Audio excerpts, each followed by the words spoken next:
Hello,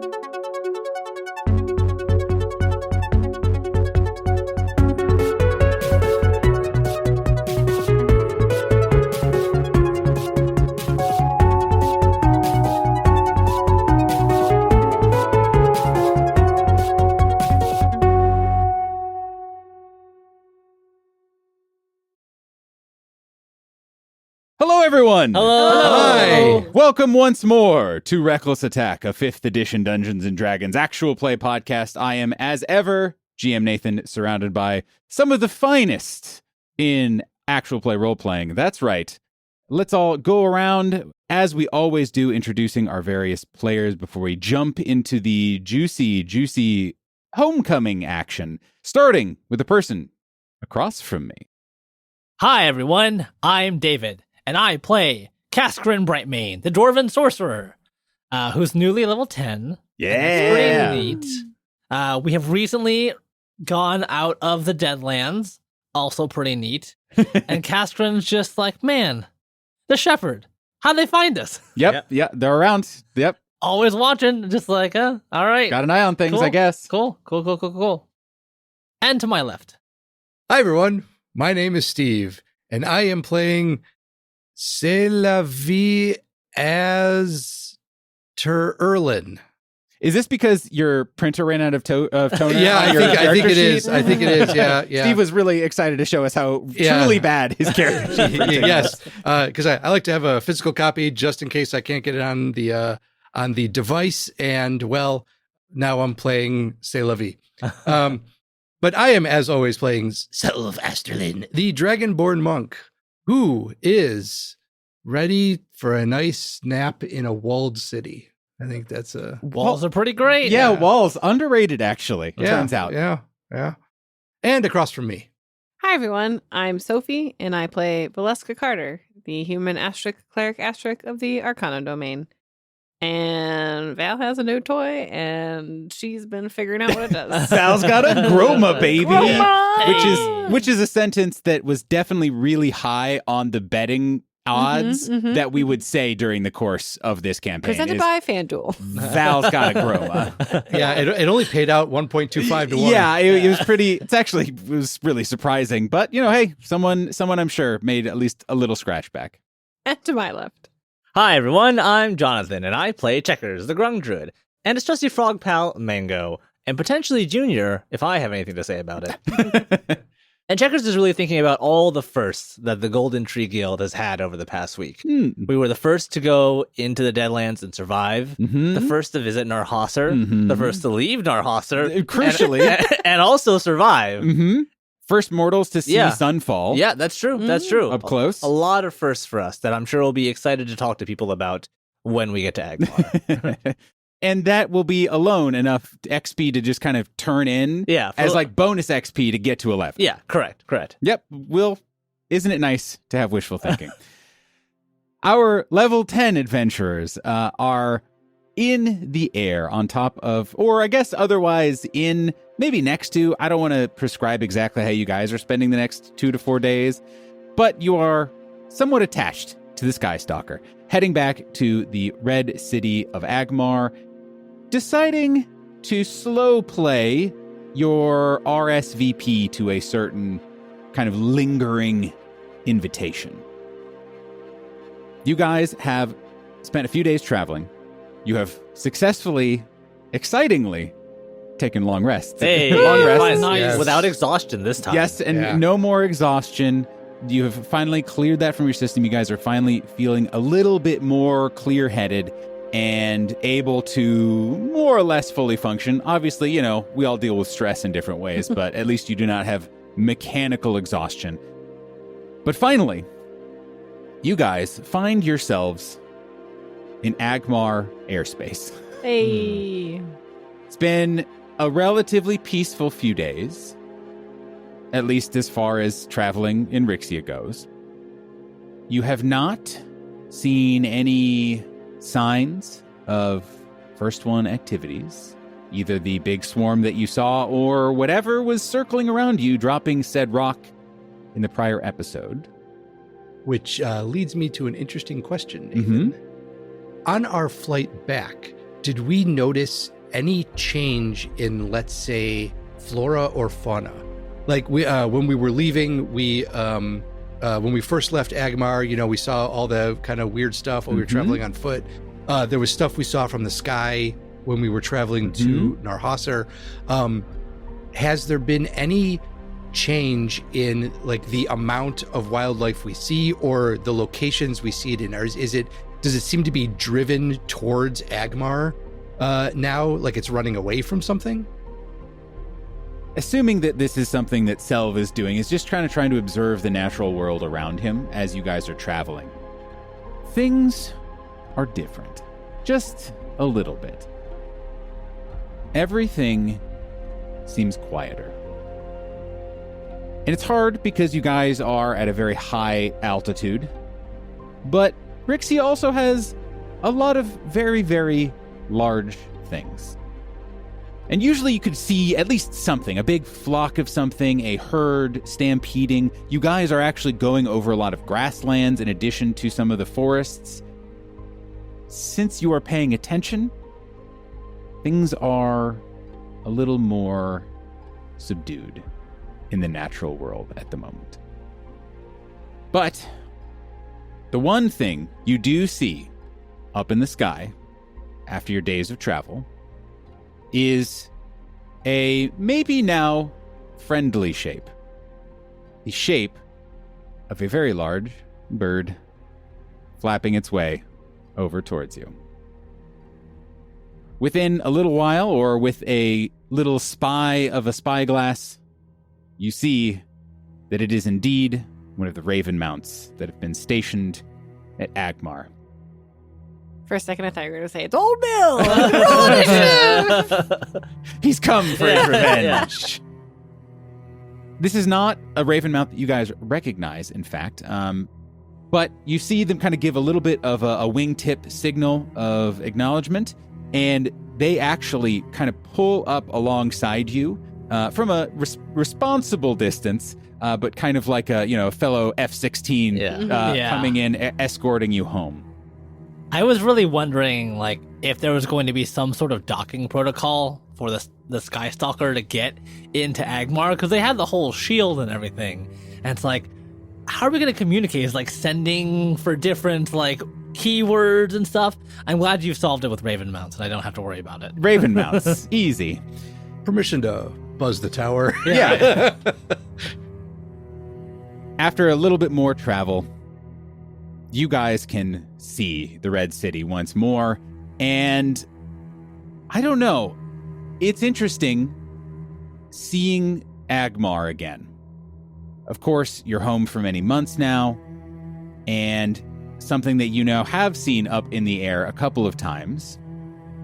But just having come from Narhasser, there's a little extra, not familiarity, but alienness to it.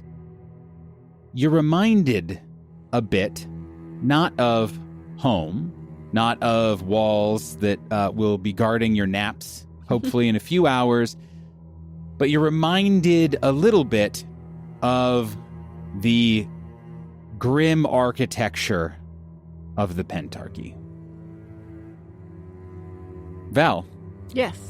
You've been in study for several days.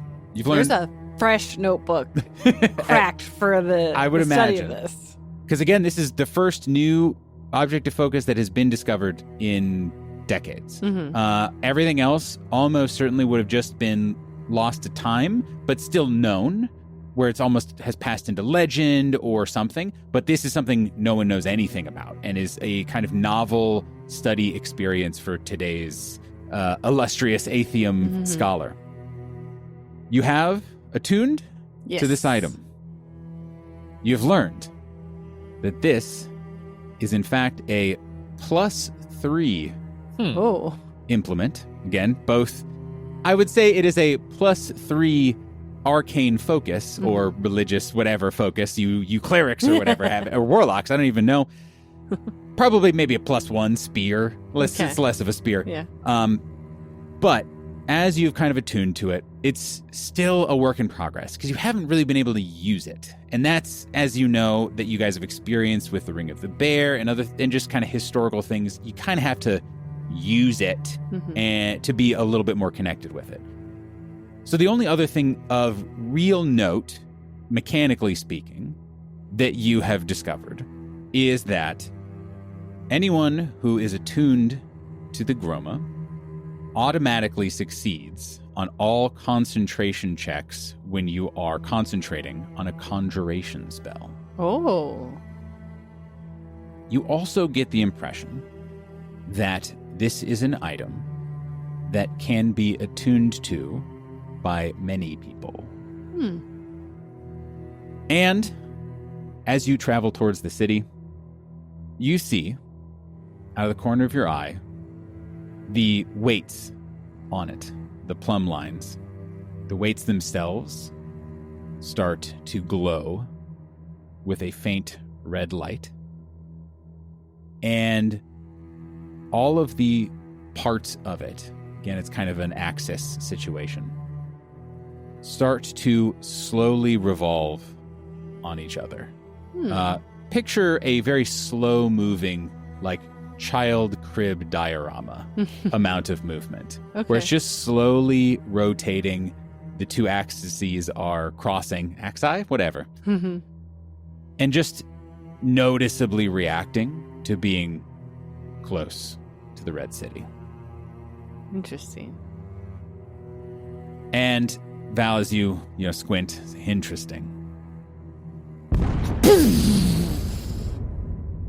An explosion rocks the bow of the ship. Huge flash of light. Okay, what's happening? Is it fireworks? Are we under attack? Livingstone, what's the status? There's panic on the deck. Livingstone is shouting out. There's a pause for a moment. And then, out in front of you, you see a large explosion of fiery light and color. As it seems like maybe someone looking to welcome you home is very poor aim with fireworks. Where is that Tristan? Where is he?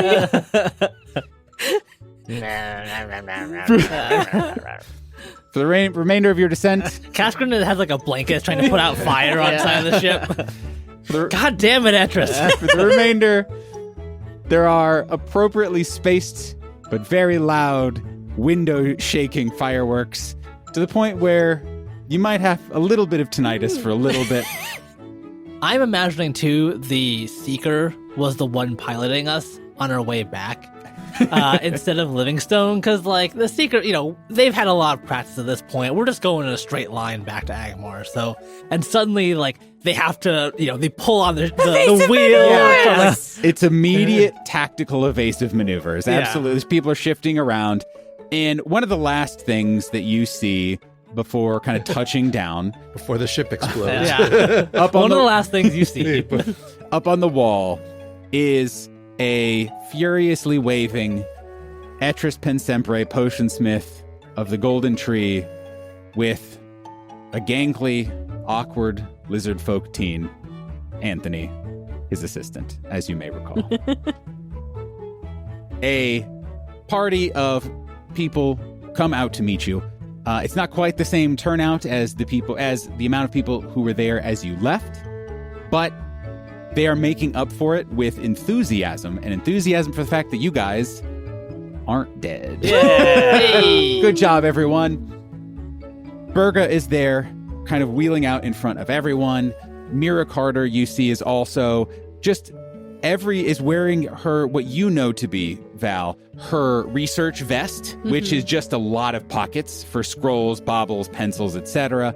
It's a more intense, like, fisherman's vest. That's exactly what it is. And it does not fit her, but it fits all of her stuff very well. So it's kind of like down to the knee level thing. Pockets everywhere. I was just gonna say it's impressive because she is Goliath. Yeah. She's Like, very- she's a Goliath, and it Exactly. is big on her Yeah. because it needs to fit so many scrolls. Precisely. Does Mira Carter have like cargo pants and things too? It's a cargo vest. Cargo vest. Yeah, exactly. Yeah, It's like a cargo tunic. There, like, all the way nothing, around. very few things I'd imagine in the Carter family are not cargoed. At least there is a section of every dresser Yeah. that's like, and here's the Yeah. cargo shirt pile, here's the cargo sock pile, and then we don't always wear them, but they're always available. There is an uncle who is dedicated to Yeah. pocket dimension Mhm. wear. I really want this to be like a fashionable thing within the illustrious atheum. Like Yeah. Mira Carter is a trendsetter, and Oh like my people who work underneath her are like, yeah, cargo pockets. They're Carter pockets. Yeah. It's like I'm imagining like the ball gown, but every ball gown has a giant bow, and the bow is just like several pockets. Like you just like put stuff in the pockets. Like you know, I'm now imagining that there are like different sects of the illustrious atheum that are formed based on pocket system in Oh, clothing. absolutely. They have Who's his thoughts. cargo? Who's They like, have opinions. Yeah. This is what we're talking about as we're making our way down. I'm trying to Agmar. avoid the horror and sadness that awaits a city prepping for war, Jonathan. I had a Let me whole have like, this. serious thing. I want like a scene that I wanted to do, and it's all gone. Yeah. Now. It doesn't matter anymore. You see Vina Calvetta there. You see the Shield there, the commander of the Bones. You see, in fact, you checkers may be delighted to see, you see several members of the Frog Squad. I wave Have so hard joined. back at them. Specifically, you see James and Dag out there kind of with everyone else. Do we see James? Does he? Are there? Well, there's not a lot of squares around. Yeah. I don't know. Agmar is looking like a pretty square city. I guess what I'll say is James, I think, despite all of his base instincts, in this one moment of his life, desperately wants to be seen. Okay. And whether that's successful, I leave that to the listener and to you all. Checkers, you Yeah. see James. I feel Everyone James else in my heart, That's yes. right. You know somewhere deep down that he is there. And again, there are a handful of other people, but also there are certainly a number of people that are not. You don't see any other members of the Red Guard, of the Bones. You don't see people from the library. You don't see, the bartenders that came and bid you adieu, the shopkeepers, anyone else. So it is, the people you really want to see, of course, led most of all by a charging, galloping, beautiful princess, Hody. Yeah. But not flying. Not stubbing. Only Skittering. stubbing. With a chicken perched on her back. And you are greeted warmly, and you are kind of brought into the city. They obviously have heard a lot about how you've spent the last several days, thanks to a copious number of sendings, thanks to a power mother-daughter combo. Interestingly, one of the new attendees, who was kind of lingering to the outskirts or maybe obscuring themselves in a way to make their presence not obvious, is a certain little dryad child. The field that resides here, which again was the little dryad that you guys planted sort of nearby. And as you're being ushered into the city, this little dryad child also kind of comes up and is like, "Oh, Hedge family, hello! Hello. It's so good to see you all!"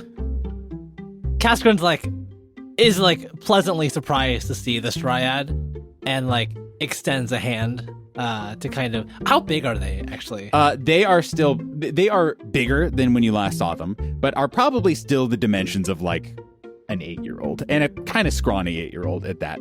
So pretty small, but a little bit more robust than they once were. Okay, I'm imagining Kaskrin is going up and putting their hand on their head, Totally. and kind of ruffling their grassy hair. Doesn't care for it. But also turns herself into vines a little bit and kind of wraps herself around your Yeah, yeah, arm, yeah. and then now you have an 8-year-old just hanging fully formed on your Yeah, arm. That seems about He's right. got his arm out, and she's dangling there or something. And it's so good to see you. I heard, just a little bit. I've been kind of hanging around the city, and I heard a little bit. It sounded like really like scary and weird, and like other hedge uncle, and then goes over to Selv, and similarly kind of like snakes her body up your body. Yeah. Actually, Selv will lift up so that if she wants, she could actually sit on his shoulder because he's tall, and that's what 8-year-olds want the height. Yes, absolutely, and is atop your shoulders, and just kind of like has her hands on your mane and in your horns, and it's a weird, unsettling feeling because they're not fully formed fingers. They're like kind of more vine tendrily kind of deals, but it's nice also. As this party kind of goes towards the city, there's chatter, there's hugs, there is happy braying of baby donkeys. Selv, the world around you seems to fade just a little bit. Or maybe it's you that fades a little bit from the world, just for a few moments. And your hedge niece kind of leans in and says, "Just so you know, the tree man said he wanted to talk to you as soon as possible. But only you." Oh, well, thank you. Actually, tree guy, he wanted me to say that. I understand. Okay. And she slithers down and just stops right at the entry of the city. And then just kind of like, all right, I'll be out here. See you guys later. Bye. So Selv, you've been contacted by, I couldn't guess who that she was talking about, but someone, hopefully you know. Someone who goes by a couple of initials. Or at least I'm sure has an interesting job, probably. I don't know. Could be. In that case, I will kind of like slow down and stop and give a slight bow to the rest of the Golden Tree Guild and say, I'm going to stretch my legs a little bit. The several days on the airship has left me wanting to move in a straight line and not have to turn around and go back the other direction. So I'll be back shortly. Burger calls out, "Hurry back! We have a lot of very delicious food that will not last very long, I'm sure." I'll make it as quickly as possible. Val casts Mind Link and is like, "What's up?" Val doesn't need a vibe check, Selv. She knows he had plenty of calisthenics on board the Skystalker. He wanted to take a nap. what's the range on MindLink? It's like 30 30 or 60. No.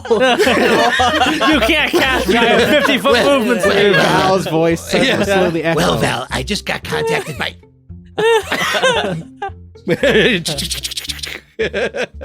No. So Selv will respond back and just say, Our tree inspector would like to speak to me. I don't know what about. All right. I'll buy it for now. I'll save you a plate. Thank you. And as the rest of the party is kind of getting off of the Skystalker, making their way towards either the guild hall or towards some secret rendezvous. Ooh. Checkers is stepping down off of the gangway, and he turns around and he sees Captain Livingstone and the rest of the crew. And I think we may have had some kind of agreement with Vina Calvetta when we originally brought the pirates in of like, oh, they have to stay on the ship or they have to be, within earshot of the bones at any point in time. But he looks back at them as he's walking down and just sees them stop at the entrance and just turns around and goes, "What are you guys waiting for? Come on, there's food at the guild hall. Come on, we're gonna go eat." Just inviting them to come down with us. The 8 mortals and 1 large snake look at each other, and the captain gives a very small nod to you and says, "You heard him. Through the city. Get your grub." And there's like a little like, hey. We've been eating nothing but blocks for like 4 weeks now. Yes. 3 cheers for Admiral Captain Checkers. Hey.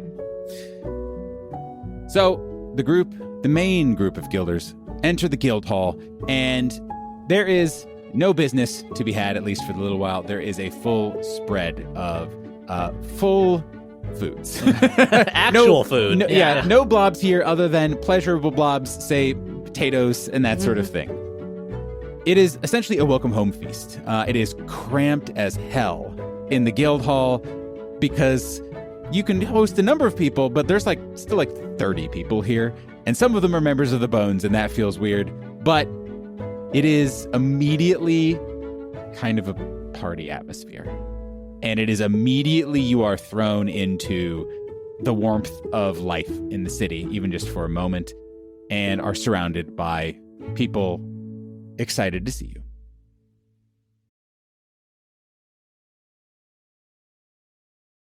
And now, a word from our sponsor.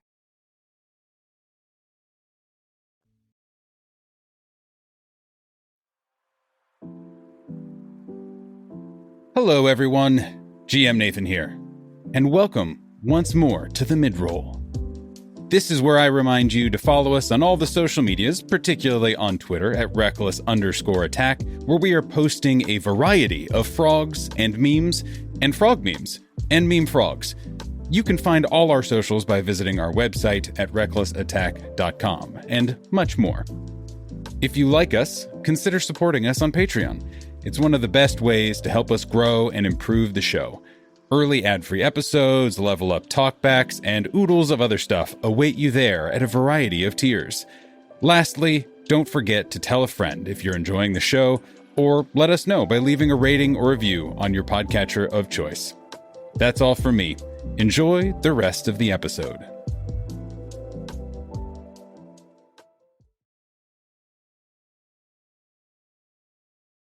Selv. Yes.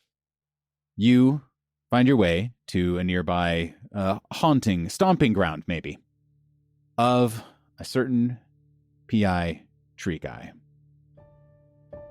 As soon as you pause, wait around for a little bit, you see a light flash a couple times at you. All right, I'll take a quick look around and then do what you're not supposed to do and follow the light. Doesn't take long for you to soon see the outline of Alorath, PI tree guy. As a reminder, imagine just Treebeard from Lord of the Rings, but smaller and wearing a trench coat. He puts away whatever he was using to signal you into one of his trench coat pockets. Says, Astralin, thanks for meeting me.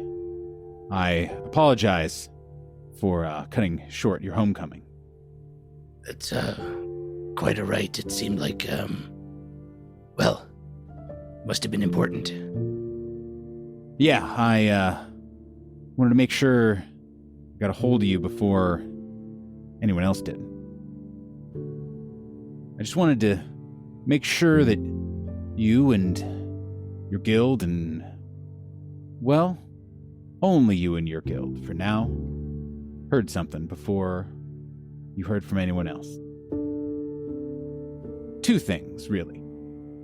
First, sometimes I listen for things. Sometimes I hear things.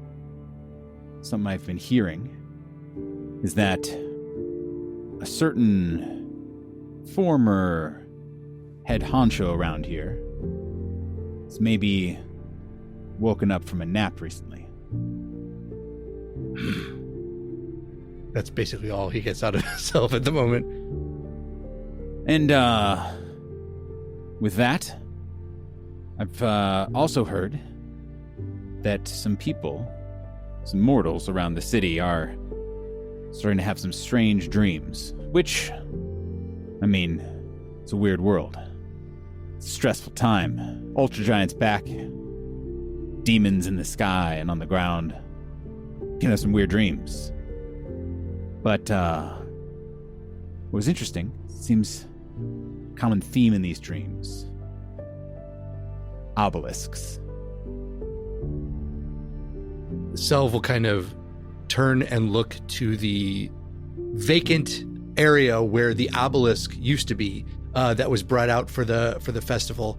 That seems like many years ago at this point, and that he knows is being researched currently in some deep dark hole, and just kind of nods at the at Alorath and says, Any other common themes?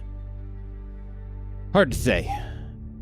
I got a lot of jobs, but interpreting dreams ain't one of them that people come to me for. But I do have other news. And he kind of chews a bit of, I don't know, leaf in his mouth, whatever. This is the one I really want you to keep close to that scaly chest of yours. Understood. I've kept it quiet myself, but I've been looking into things for a long while now. Thinking back that time with all the Mothmen here in the city. And I've been pulling on threads, one after the other. And I think I'm ready to say, somewhere in this city, maybe somewhere at the top of this city, the first ones in the Shepard have an ally somewhere. I don't know if it's someone with connections, resources, or maybe it's someone with no connections. Someone with magic, or at least access to it.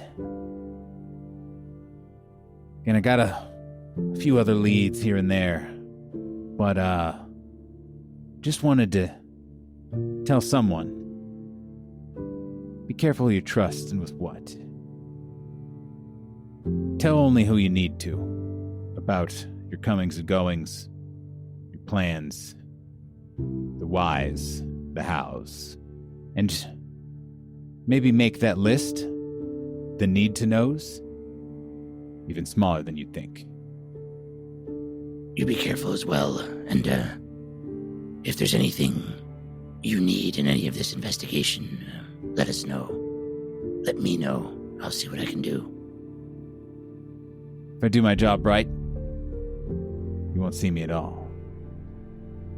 And then he leans further back into the tree that he's leaning on and disappears into it. God, he's so cool. Need to learn how to do that. Alorath and Captain Livingstone can't meet because it's just too cool. It's too cool. Yeah. It's too much. So with that, Selv will kind of give a slight bow towards the tree as if Alorath was still there, and then turn around and head back towards the guild hall, and just kind of going over in his head what he just heard, trying to piece that together with what happened in Narhasser and what happened with Checkers the Chosen and the bringing back to the Mothman, and just trying to get some idea of if there's anything that jumps out as a person that would have been connected to all of those things. And unfortunately, right now, there are a lot of people that are connected to all of those things. Much to ponder. Eventually, you guys see Selv has returned to the guild hall. He hasn't gone particularly long, but he's greeted with a big cheer, assuming he's not trying to stealth his way up to his room past the whole party. I was actually thinking about it. Maybe what do you mean? then. I've been here the whole time. Yeah, right. And I think tonight is just about welcoming you guys back to the city. You guys have been feasting for a little bit. Kind of the initial party has died down just a little bit. Everyone has trays of food, all that good stuff. And someone, actually, unbelievably, new arrives. In addition to kind of the familiar faces who are all, kind of excitedly talking to you. Kind of just appearing is a crouched, older figure. That of Filigan Pines of Deepwood. I will say, who wants to be cornered by Filigan Pines? Val. Casker and Brightmane. Great. You find yourself next to this old man, Kaskrin, and he has a plate of food. Yeah. It is full. Kaskrin he's gone up for thirds, and he was a little over ambitious on this pass because he's Classic. got 2 mugs of ale in one hand, and he's holding like 2 to 3 plates filled with different, like he's got his, third main course and then a dessert, and then like a little little evening wine all tucked in his arms, and he can't really maneuver around that much. And he finds himself just kind of scooting out to the edge of this table, trying to find another place to sit, when Filigran Pines approaches him. And he's like trying to go to the left, trying to go to the right, and there's just not enough space with all these plates. Master Brightmane, it's so good to see you and your guilders back in the Red City once more. Oh, yeah, you too, Filigran. There's not a lot of room here. He puts his plate down and sits down right next to you in a way that optimally blocks you. Consciously or unconsciously, it's impossible to know. And he says, "Oh, it sounds like you've had quite the adventure seeing the old city of Narhasa and surviving the things that you've survived. I hear you've heard from a certain acquaintance of ours as well." Kaskrin, he's still trying to get around him, but there's the second he sets the plates down, he knows, Kaskrin knows there's no escape. And he looks around to see who else is watching them, and then we'll say to Filigran, "Well, you did hear right. The Shepard contacted us while we were coming back from the Deadlands. And they want to meet. But we want to make sure that we're meeting on our terms." You see he is now just picking the skin off of some fried chicken and Yeah. just eating it, just one tiny bite at a time, just little pinch into his mouth over and over. I really want him to finish what's on his plate and then start picking at Kaskrin's plate. And Kaskrin will talk. He's talking for a while and regaling some more, a little bit more details of we got this stone, nothing crazy sensitive, but enough for Filigran to have finished a piece of chicken. Oh, that'll take a while, so Yeah. you'll have time for embellishment. And Filigran says, "Oh, that's very interesting. I think you would agree. Are you, the 4 of you, planning on rendezvousing?" And Kaskrin looks at one of the Tims that's walking by, and he sees Filigran and me having a pleasant conversation, but I'm just mouthing towards the Tim, "Save me!" And he just walks away. Kaskrin says to Filigran, "Yes, I think we will go see the Shepard. If nothing else, then to tie one thread up. The Shepard has one of our friends. They have a frog that is very precious to my friend Checkers. In addition, they know things. And perhaps we can reach some sort of agreement, some sort of opportunity. Perhaps we can learn from each other instead of fighting each other." Filigran Pines asks, Do you mean that, Mr. Master Brightmane?" And he kind of looks a little bemused as he finishes the last crisp of skin on his chicken and eyes yours. Mm-hmm.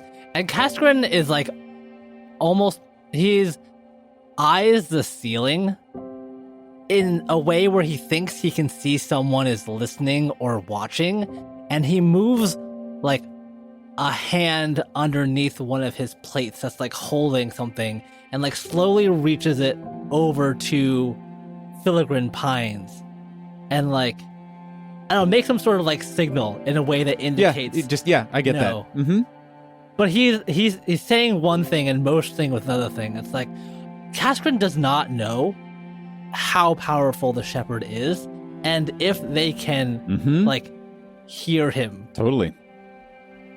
Filigran Pines, his wrinkly old face curls up into a big smile, and he looks very directly at you.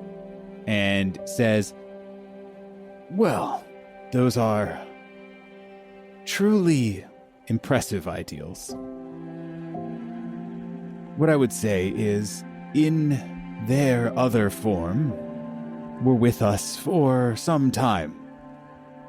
I spoke with this person, or this facsimile, for some time myself personally, and frankly found her delightful and interesting."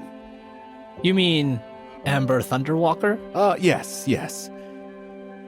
Remarkably, I found them to be a mortal of their word. I and we in this city were treated with great respect for nearly the entirety of their stay, of course, until we were not. I believe they would, if they promised safety, deliver it to you, so long as it suits their needs. So, I think it's an interesting and brave thing you're doing, and I, hope it goes well. Yes, well, I have known the Shepard to be nothing if not driven and resourceful. And he kind of taps his nose a little bit, and with one hand, and the other hand that you're holding gives a squeeze. Well, I have taken enough time from you on your welcome back party. I just wanted to be sure that I got to speak with you and welcome you all back. I believe that that Frog's around here. I should be sure to say hi to him as well. Yes, always a pleasure, Filigran Pines. And Caskren tries to scoot around once again. The skin of your chicken is gone. No! And Pines is gone as well. Originally, at the start of this event, spirits were very high, and eventually the energy kind of starts to run low, and all the conversations become a little quieter, a little more subdued. People start to trickle out. Eventually, I think the only people who are left are Mira Carter, certainly the auxiliary members of the Golden Tree Guild. Realistically, maybe one or two members of the Frog Squad somewhere.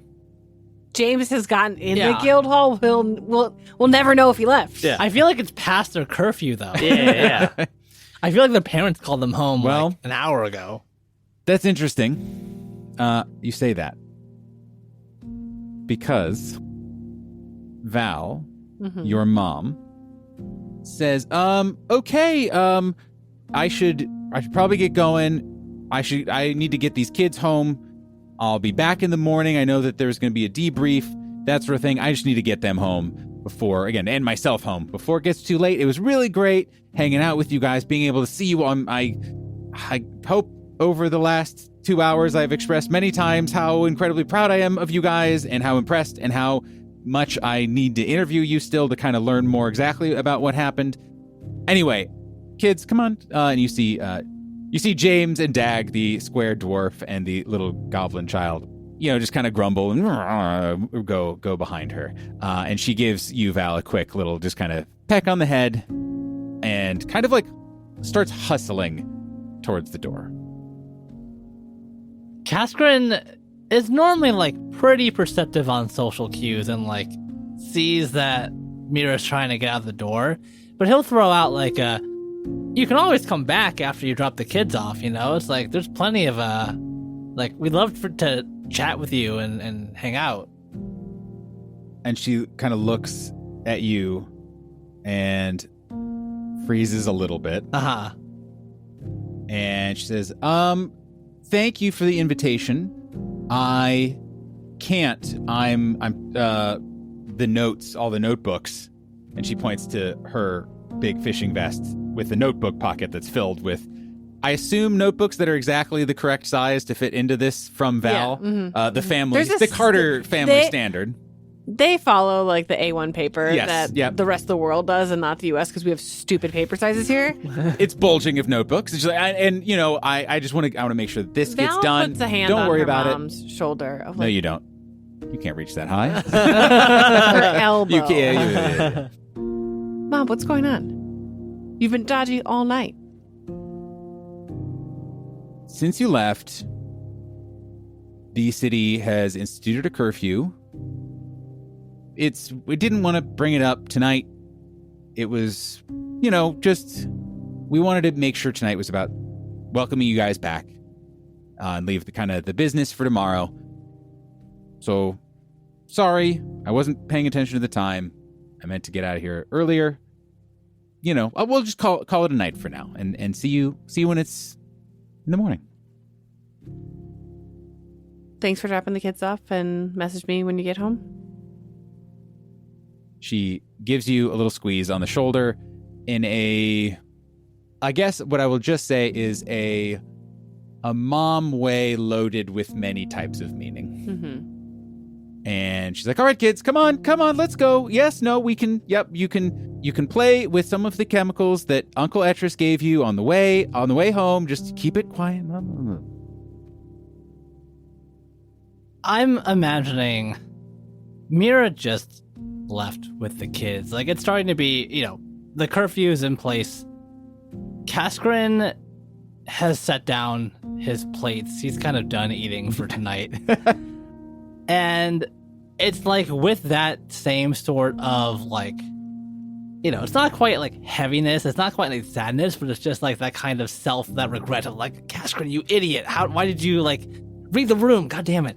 And it kind of goes over to Captain Livingstone and says like, hey, we should probably get you guys back to the ship too.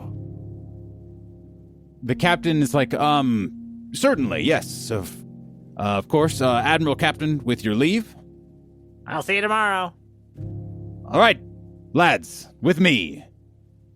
And Kaskrin will say, let me take you back. It'll be better if you have a charming escort. Yes, of course. And he'll kind of lead Livingstone out. They'll make their way through the much, much quieter streets of the city, past the walls. And Kaskrin will give Captain Livingstone like a firm handshake as he leaves and says, thanks for everything, Livingstone. You're all right by me. If you were another dwarf, I'd say something snide, something cool. But from you, I appreciate it. And hey, it's not such a bad gig coming and going from the Red City. Seems like every time you guys leave or return, there's always a big party. Well, one of many reasons we love to call this place home. See you tomorrow, Captain. Aye. And Kaskrin will make his way back. And so, after a night of welcome and a night of joy, followed by a small downer that maybe begs some bigger questions about the state of the city of Agmar, you all go to rest. You know that you will have visitors tomorrow to talk about what's already been done, what's been learned, what remains to be done, but for now, you all, the Guilders, eventually fall asleep in your various beds and your piles of mud and your burned-out chemical huts and your hay bales, resting your heads in the red city that you call home. But somewhere in that same city, maybe that same night, but maybe a different dark and mysterious night, Alorath, the PI tree guy, finally puts down the fantasy equivalent of microfiche in the Agmar Public Library. He stands, the bark in his joints creaking painfully. He trudges back through the stacks nods to the poor front desk soul still cheerfully manning the overnight shift. He exits the building, looks around, and lights a twig using a cantrip and gives it a moody puff as he turns to leave to wherever he will spend tonight, or at least spend whatever is left of it. But what he doesn't see is the outline of the person watching him from the shadows, waiting. And that is where we'll end this week's episode. See you next time.